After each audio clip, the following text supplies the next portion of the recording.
Olá, turma, tudo bem com vocês? Aqui a gente vai chegar na quarta aula, né? E essa aula é um pouco mais tranquila, né? A aula anterior foi uma aula bastante extensa, né? Intensa, né? Com conteúdos bem complexos, mas nessa é mais tranquila. Agora a gente vai ver os fatores que alteram o equilíbrio gênico, mais uma vez, lembrando do questão da mutação, né? Só que agora a gente vai ver como há essa troca entre seres das espécies que vivem num local e vão para outro local. Então a gente vai ver mutação, migração, a seleção, né? Seleção natural e a deriva. O que seria mutação e frequências gênicas, né? Como na aula anterior a gente bateu bastante nessa tecla de mutação, né? A mutação vai ser o processo pelo qual um alelo ele vai se transformar em outro. E ele pode alterar a frequência gênica de uma população. Se a taxa de mutação de um gene azão para seu alelo azinho for maior do que a taxa de mutação inversa, ocorrerá um aumento na frequência do alelo azinho e a diminuição na frequência de azão. Portanto, essa mutação aí vai ser passada aos seus descendentes, né? E conforme vai acontecendo o acúmulo de mutações, vai surgir também espécies diferentes. Aqui a gente tem a migração, ou também pode chamar de fluxo gênico. Ele pode alterar a constituição gênica de uma população, né? A gente pode ver aqui essa migração acontecendo aqui entre esses besouros, de um lado aqui indo para outro. Esse fluxo gênico, gente, ele pode acontecer aqui de duas maneiras, né? E ele vai variar dependendo do tipo de organismo. A gente pode ter a baixa taxa de fluxo gênico com baixo sucesso de deslocamento. Por exemplo,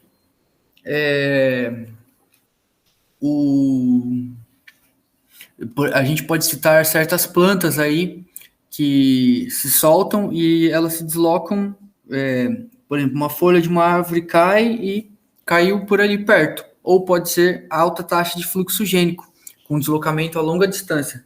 Pega, por exemplo, pinguins, né, que vivem no Polo Sul e às vezes ele vem dar um passeio aí pelo litoral norte paulista, né, São Paulo. E também a gente pode ver grandes efeitos desse fluxo gênico, né, na evolução. Por exemplo, quando ocorre dentro de uma população, pode acontecer que introduz ou reintroduz genes de uma população, aumentando ali a variação genética. Ou pode acontecer também entre populações, né? Por exemplo, tem população de tal cobra daqui que ocorre em São Paulo e no Nordeste, né? Da mesma espécie, por exemplo. Então, pode movimentar os genes entre populações. Esse fluxo gênico vai fazer com que as populações distantes se tornem geneticamente similares. Por exemplo, a jararaca daqui é muito parecida com uma jararaca do Nordeste, por exemplo, de Botucatu para o Nordeste. Elas são similares e, consequentemente, vai reduzir a chance de especiação. Quanto menor o fluxo gênico entre duas populações, maior a probabilidade das duas populações evoluírem para duas espécies.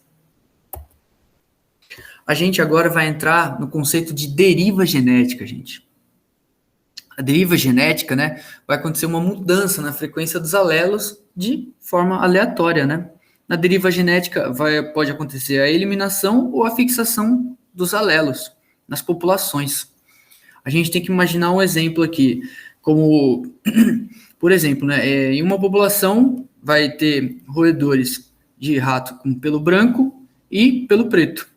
Na próxima geração, as proporções não serão idênticas, podendo acontecer de um gene estar em maior quantidade do que o outro.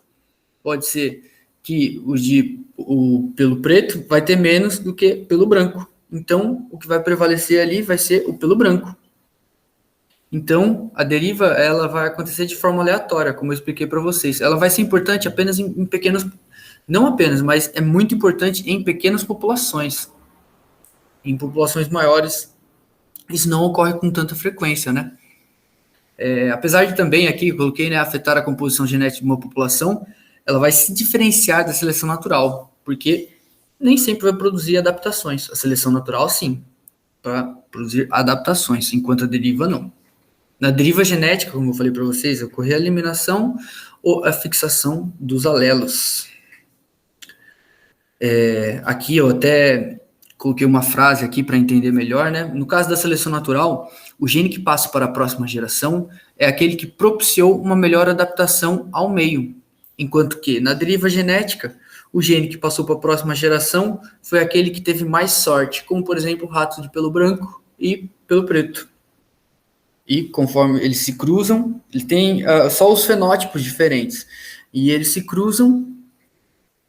E pode ser que nasça rato com mais pelo preto ou pelo branco. A proporção não vai ser a mesma.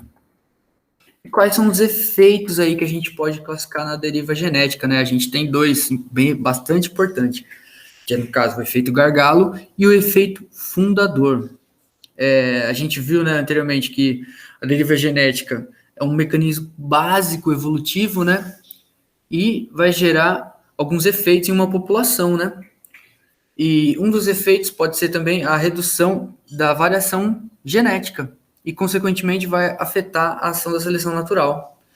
Além disso, a gente pode ver que a deriva ela contribui, né, para uma especiação, né, para a formação de novas espécies.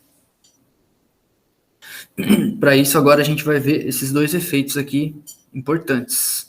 E o efeito gargalo, né, que vai acontecer quando o tamanho da população reduz drasticamente em uma geração. E essa diminuição ela pode ocorrer em razão de eventos naturais, pode ser seca, terremotos, inundações, né? E esses eventos eles podem eliminar alguns indivíduos ao acaso também, deixando apenas alguns organismos.